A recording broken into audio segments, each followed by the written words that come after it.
지금이라도 반도체 주식을 사기에 좋은 시기인가요? 라는 질문을 되게 많이 받습니다. 네. 저희가 기업을 뽑을 때도 투자의 관점이 중요하다. 일단 그 예전에 화제가 됐던 김원장 기자님의 칼럼이 결국 다 아파트가 될 거예요. 네, 네. 이게 작년 말 이게 KBS 거의 뭐 마지막으로 쓰신 네. 칼럼이었나? 예, 그랬을 건데. 근데 이걸 또 피할 수도 없을 것 같고 결국은 지금 다 맞아요. 아파트가 네. 되어 가고 있고 해법이라면 또 어떤 걸 찾아봐야 될까요? 그래서 다시 말씀드리지만 아파트 짓지 맙시다. 우리 다 텐트에서 주택에서 삽시다 절대 아니고요. 이미 이렇게 다 지어놨고 몇 가지 말씀을 드릴게요. 선진국은 왜 100년씩 50년씩 저 집에 살까? 그때는 이제 뉴욕 같은 경우, 맨하탄 같은 경우에는 이제 철골 주택, 콘크리트가 발견되고 100년 가게 지었으니까. 네. 그러니까 우리도 지금 이제 재건축하면 좀 멋지게 지어서 100년 쓰면 돼요. 우리만의. 도심에 모여 살죠. 뭐 이왕 이렇게 된 거. 괜히 효율적인 면도 있어요. 다만 멋지게 짓자. 100년 갈 수 있게. 근데 지금 우리가 이제 세종이라는 도시를 새로 지었는데 어때요? 전 세계 사람들에게 야, 대한민국에서 10번째 경제력을 가진 한국이 만든 새로운 도시야. 와서 한번 봐봐. 할 만큼 멋져요? 똑같죠 뭐. 정부 청사만 이렇게 우리가 만들어. 갖고 있는 기술력, 우리가 갖고 있는 문화력, BTS나 삼성전자나 하이닉스의 HBM이나 못해서 주거문화 형편없어요. 그죠? 우리나라가 참 쌓는 걸 잘하네요. HBM처럼. 아파트도 잘 쌓고. 어. 그거 아닙니까? 주거문화? 예. 네. 그러니까 우리가 많이 뒤처져 있는 분야예요. 네. 우리가 다 잘할 수는 없잖아요. 근데 이런 걸 좀 멋지게 튼튼하게 짓자. 그다음에 보세요. 결국 사는 곳은 로마나 파리나 서울이나 도쿄는 우리보다 더 좁은 데 살고요. 다 요만한 데 살아요. 네. 프놈펜이나 그죠? 문제는 집 밖에 나가면 어떻게 하느냐. 아파트 높은 층수가 있다 해서 선진국 사람들이 서울을 부러워하지 않아요. 우와, 서울 갔더니 80층짜리 아파트가 있어. 너무 멋지더라. 이런 거 부러워하지 않아요. 뭘 부러워할까요? 걷고 싶은 거리, 공원. 맨하탄에서 센트럴파크를 빼보세요.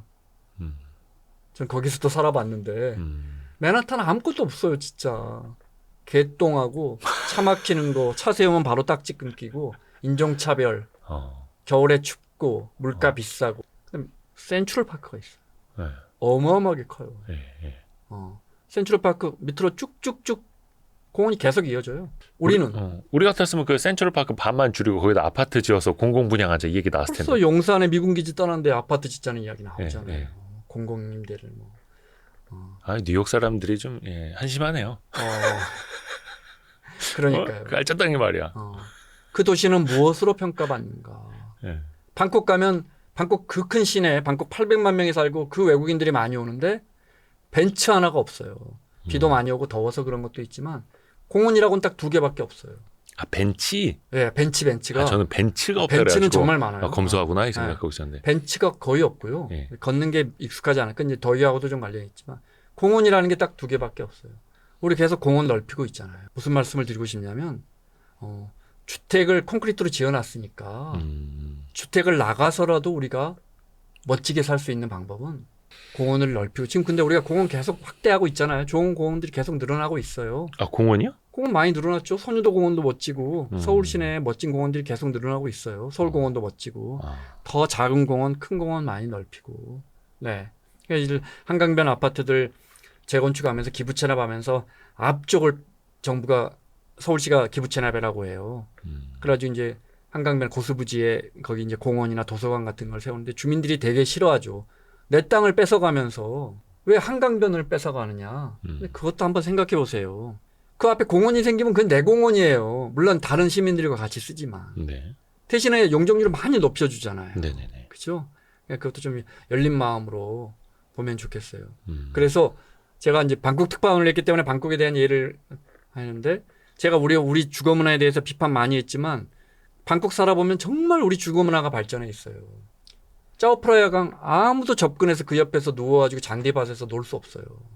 짜오프라야강 접근하려면 비싼 레스토랑, 비싼 호텔에 가야 돼요. 다 사유화됐기 때문에. 우리는 한강변에 얼마나 좋은 공원이 많아요. 누구나 갈 수 있고 날만 좋으면 나가서 거기 들어누워 잘 수 있고. 나는 센트럴파크보다 더 멋있는 것 같아요. 그러니까 이런 걸 확대해 나가는 거죠. 이런 정책을 했던 우리 도시계획가들이 있어요. 우리가 아파트만 주구장창 지어서 사는 타워팰리스의 나라가 아니라고요. 그러니까 이런 걸 더 확대해 나가면서 아파트 지었으니까 아파트 맞춰서 살아야죠. 다만 지역도 좀 살 수 있게. 인구는 줄어들고 경제활동 인구는 더 빠르게 줄고 있는데 이제 누가 살까? 제가 볼 때 이제 저 지방의 대도시들의 아파트도 곧 공실화가 생길 거예요. 빠르게 번질 건데 공동주택이라는 게 이 집합상가처럼 집합상가도 왜 동대문 시장 가보면 한 층에 세 집, 네 집 빈집 생기면 그 층 금방 망해요. 그죠? 그런 것처럼 일본의 공동화를 보면 공동주택 공동화를 보면 그 아파트에 200가구가 사는데 10집이 비잖아요. 일단 그럼 관리비가 그만큼 높아지죠. 5%가 높아질 거 아니에요. 네. 그 빈집들의 관리비를 엘리베이터나 전기료 이런 걸 다 나눠서 20집, 30집이면 결국 그 아파트 다 170가구가 아직 살고 있지만 결국 그 아파트 공실화돼요.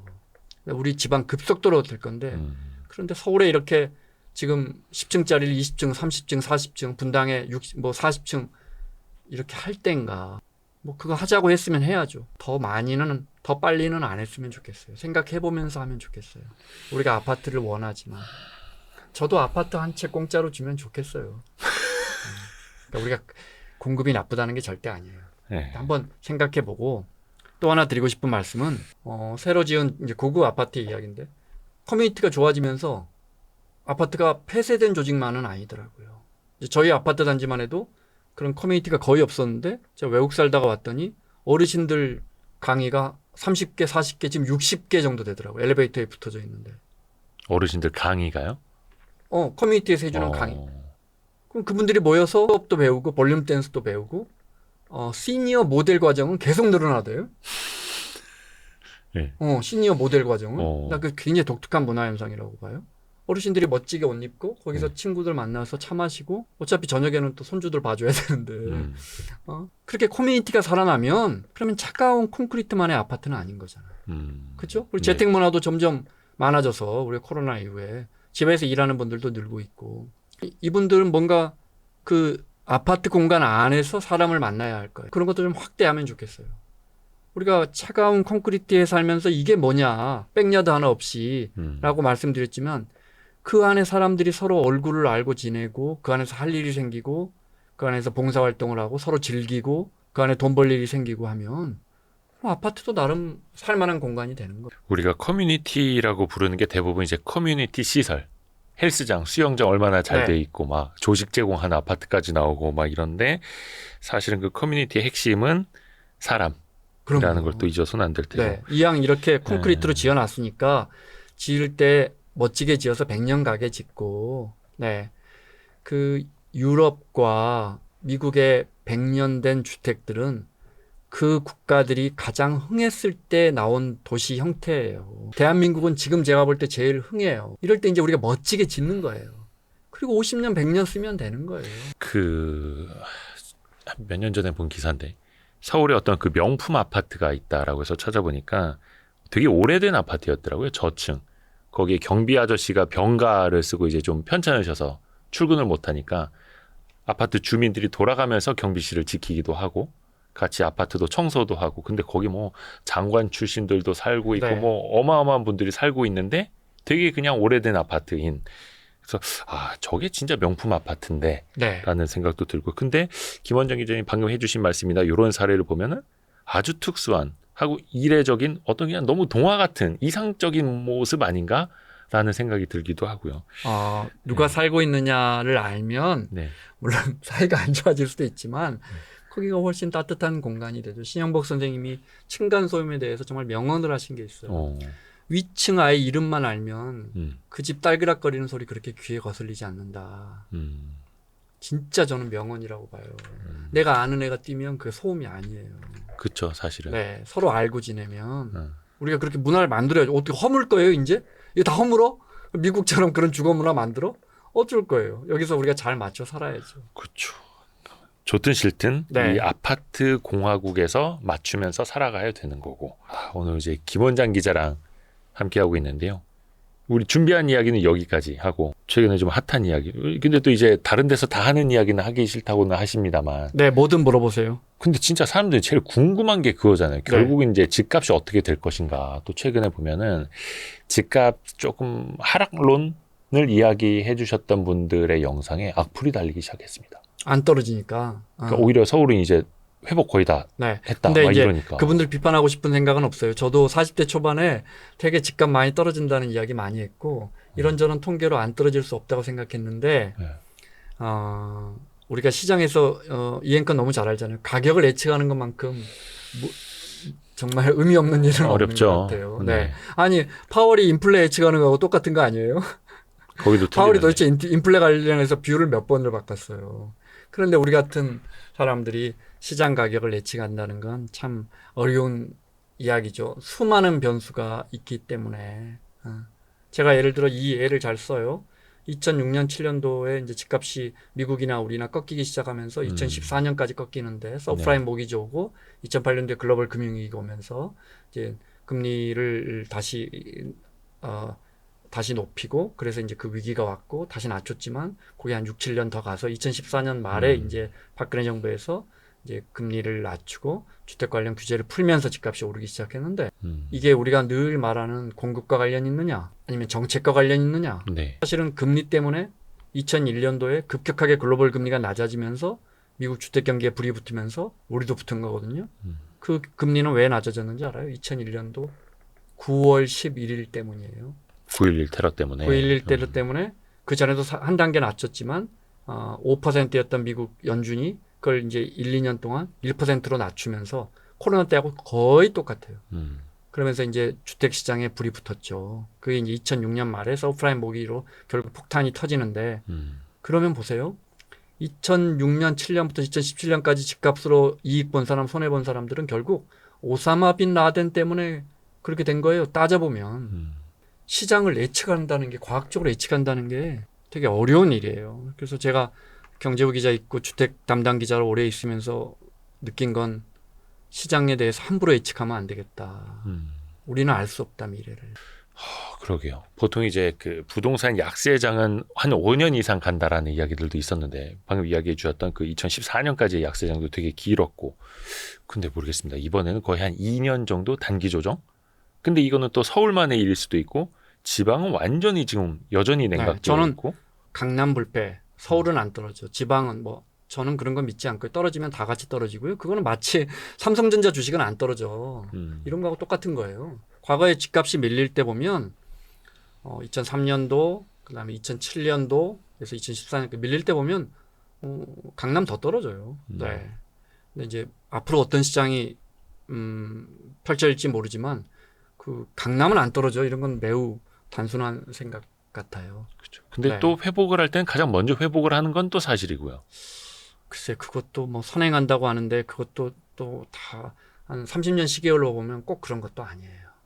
제가 드릴 수 있는 말씀은 알 수 없다예요. 다만 여러분 생각이 어때요? 이 물이 500원, 1,000원 하면 되는데 이게 3,000원이다 하면 이거 비싼 거예요. 예. 서울의 집값이 30억 원이다? 네. 비싼 거예요. 우리가 한 7만 달러 정도 되면 PIR이 대충 맞아요. 프라이스 인컴 레이시오. 그러니까 소득 대비해서 몇 년을 모으면 보통은 10년이라고 하는데 그것도 어디 교과서에 써진 게 없어요. PIR이 10이어야 한다? 저는 그런 걸 본 적이 없어요. 좀 뭐 대출이랑 또 레버리지도 있고. 그러니까. 그런데 이제 우리가 여러분들 보세요. 서울의 가구 소득이 지금 도시가구 평균으로 하면 7천만 원 정도 돼요. 서울에. 그러니까 7천만 원 정도 돼서 10년, PIR이 10이면 10년 모으면 되면 7억 원 정도 되면 되는 거예요. 전 세계가 10년 정도가 맞거든요. 근데 대도시는 또 달라요. 또 좀 높아요. 그러니까 서울 집값이 비싸지만 많이 높냐? 꼭 그런 건 아닌데 어쨌든 비싸요. 우리 소득보다 비싸요. 우리 소득 한 10년, 15년 모으면 살 수 있는 게 우리 집값이어야 돼요. 그럼 여러분 생각하시는 것처럼 그렇게 집값이 소득이 이렇게 계속 올라갈 것 같아요? 이 앵커 소득 많이 올라가요?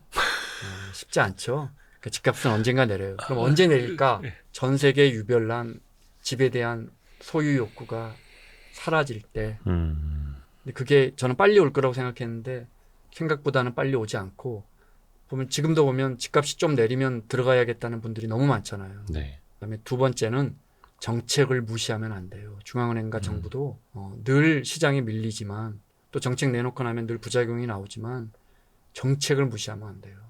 집값이 계속 떨어지면 정부는 계속 돈을 풀거나 금리를 낮출 거라고요. 부양할 거라고요. 보금자리 특례 같은 거 40조씩 내놓을 거라고. 이게 또 막아요. 집값 하락을. 집값은 떨어지게 돼 있다고요. 그런데 집값이 폭락하지 않게 조절하는 정책 수단도 계속 발전하고 있거든요. 저는 그래도 어찌됐건 집값은 비싸다.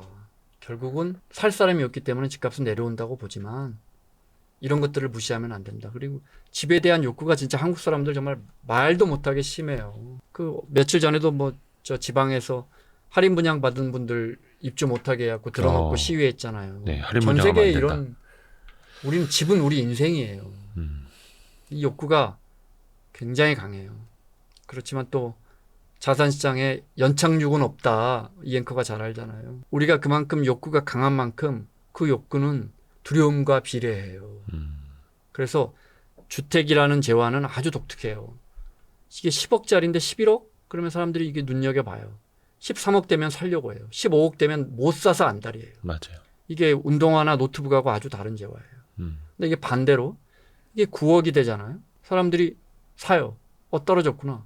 8억, 7억 되잖아요. 안 사요. 우리 모든 욕구의 결정체. 그러니까 불과 한 1년 반 전까지만 하더라도 저 둔촌주공 미분양된다고 그거 사면 이제 큰일 난다고 막. 그렇게 그래서 정부가 사실은 밀어준 거 아니에요. 그렇죠. 그래서 이제 말씀하신 것처럼 그래서 정책을 간과하면 안 된다.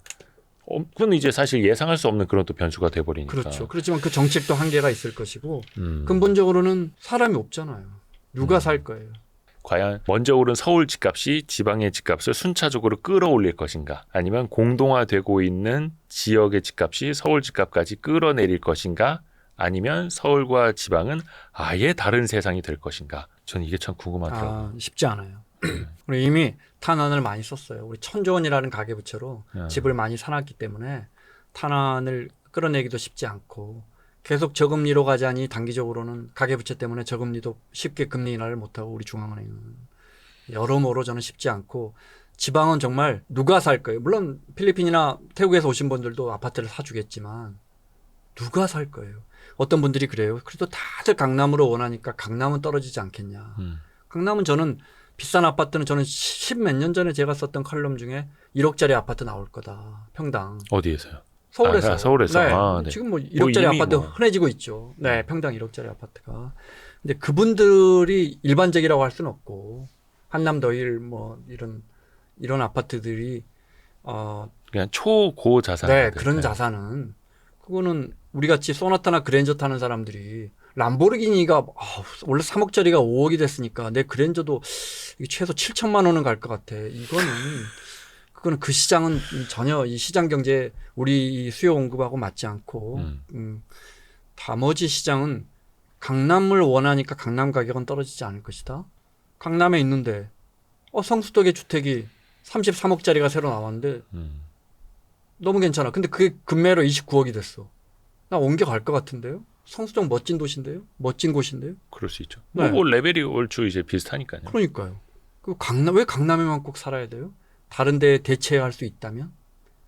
강남 집값은 안 무너질까? 그건 정말 삼성전자 주식은 안 떨어져. 이렇게 주식을 잘 모르는 사람들의 이야기예요. 뭐 항상 그 칼럼을 통해서도 지적을 해 주시는 것처럼 어떻게 보면 이제 언론의 헤드라인은 항상 그렇게 평당 얼마 찍은, 신고가 찍은 몇몇 아파트들의 케이스가 또 이제 많이 부각이 되다 보니까 우리나라 사람들 또 이제 포모 현상 되게 심하지 않습니까? 그래서 또 이거 안 되면 세컨 티어라도 어디라도 이렇게 되면서 이제 막 피라미드화 되는 것 같아요. 장년층이 돼서 회사를 은퇴하고 저도 똑같은 실수를 거듭한 기자지만 지금 부동산 기자를 쓰는 친구들의 상당수가 무주택자고 젊은 친구고 게다가 이분들이 우리 때는 여의도에 2억 5천이면 아파트를 샀어요. 저 신혼 때. 3부 아파트 25평. 아이고 배야. 샀어요. 그러니까 제 소득에 제 주변에서 그때 그랬어요. 제 소득의 7, 8년을 모으면 샀어요. 네. 네. 그런데 지금 부동산 담당 기자들이 주택을 하는 건 정말 부모가 도와주지 않고는 크게 도와주지 않고 쉽지 않잖아요. 이제는 뭐 집을 안 갖고 있다 보니까 주택 시장에 대해서 집을 많이 거래해 보지 않아서 주택 시장에 대해서 쓰는 게 되게 표피적이에요. 그런 부분도 많이 느껴요. 종부세 과장하는 거 보면 종부세를 안 내봤거든. 그 말인즉슨 김원장 기자님은 부동산 거래를 많이 해봤고 종부세도 내봤다. 아니 그러니까 그건 논지를 흐트러뜨리는 거고 그거는 이제 메신저에 대한 이야기니까 우리 메시지에 대한 네. 이야기를 해야 되는데 정말 어이없는 종부세나 재산세 기사들이 많이 나와요. 네네네. 종부세가 6% 과세한다. 종부세 세율 최고 세율이 6%거든요. 그러려면 집값의 94억 원, 그것도 공시가격으로 94억 원 이상의 집, 그러니까 150억짜리면 공시가격은 110억 정도일 텐데, 그러면 94억에서 110억까지 구간을 6% 과세한다는 뜻인데, 그걸 안 내봤으니까 6%라는 말이 나오죠. 주변에 94억 넘는 아파트 사는 친구들 많이 있어요. 근데 또 사람들이 이제 그런 헤드라인 효과에 또 그럼요. 심리가 움직일 네, 수밖에 네, 없어가지고 네. 이게 사실 그 집값이라는 게 어느 한두 가지 데이터만 가지고 예측을 하기도 어렵고 인간의 심리는 더더욱이 예상하기도 힘들고 그런 게 이제 종합적으로 반영이 되어 네. 있고 중요한 건 우리 모두가 다 그 집에 살고 있고 우리 욕심이 30년 간다면 집에 대한 욕구가 우리 한국인만의 이 내가 저 아파트를 갖겠다는 이 욕구가 30년 간다면 저는 30년 동안 집값 떨어지지 않는다고. 정말 대단해요, 우리 민족은. 그것도 해낼지 몰라요. 하지만 기형적인 거죠. 한마디만 더 하자면 네네네. 클로징 인간이 소유할 수 있는 게 하늘, 바다 이런 건 소유가 안 되잖아요. 아, 그중에 그렇죠. 땅밖에 없어요. 이게 우리가 다시 만들 수 있는 이런 건 다 다시 만들 수 있잖아요. 네. 땅은 우리가 뭐 바다를 간척할 수도 있지만 땅은 우리가 재생산이 불가능한데 네. 소유가 허용되잖아요. 그쵸. 그래서 아까 말씀드렸잖아요. 규제가 굉장히 복잡하다고. 그중에 공중의 권리가 용적률이에요. 근데 지금 진짜 제가 볼 땐 마구 뿌려대고 있는데 그 우리 거 아니에요. 우리가 잠깐 빌려 쓰는 거지. 그 하늘의 권리 적당히 쓰면 좋겠어요. 안 쓸 수는 없잖아요. 또 한번 적당히. 높여놔 버리면 네. 무르기도 쉽지 않고 그럼요. 거의 진짜 서울의 인구가 확확 줄지 않는 지금 이상은 어쩔 수 없어요. 계속 올려줘야 돼요. 다음에 또 20년, 30년 된 아파트 이제 가구수 많은 단지에서 대전 엑스포 아파트 4천 가구인데 30년 넘어가고 있는데 우리도 용적률 올려주세요. 그럼 누가 와서 살 거예요? 논산이나 이런 데서 옆에서 와서 살겠죠. 논산엔 누가 살 거예요? 그런 것도 한번 생각해 보시면 좋겠습니다. 제 생각이 절대 정답은 아닌데요. 여러분이 우리가 아파트에 살고 우리가 아파트에 저도 욕심 많아요. 아파트 좋은 거 갖고 싶어요. 근데 이제 이런 문화에 사니까 이런 주제로 한번 생각해 보셨으면 어떨까 하는 이야기였어요. 이 집값의 거짓말 이 책은 이제 4년 전에 나온 책입니다만 한 번쯤은 또 다시 한번 읽어보실 만한 그런 가치가 있어 보입니다. 책 홍보도 해주네요. 아 그럼요. 훌륭한데. 광고비 내시는 거 아니었어요? 농담이고요. 예, 좋은 책입니다. 해서 오늘 김원장 기자님과 함께 이야기 나눠봤습니다. 김원장 기자님 고맙습니다. 고맙습니다. 감사합니다. 아유, 고생하셨습니다.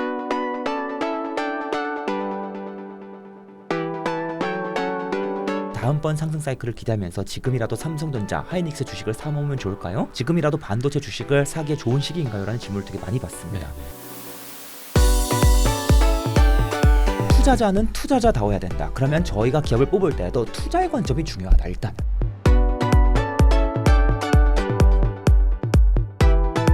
투자 공부에 드는 시간을 확실히 단축해드립니다. 서두르세요. 고정 댓글을 확인하세요.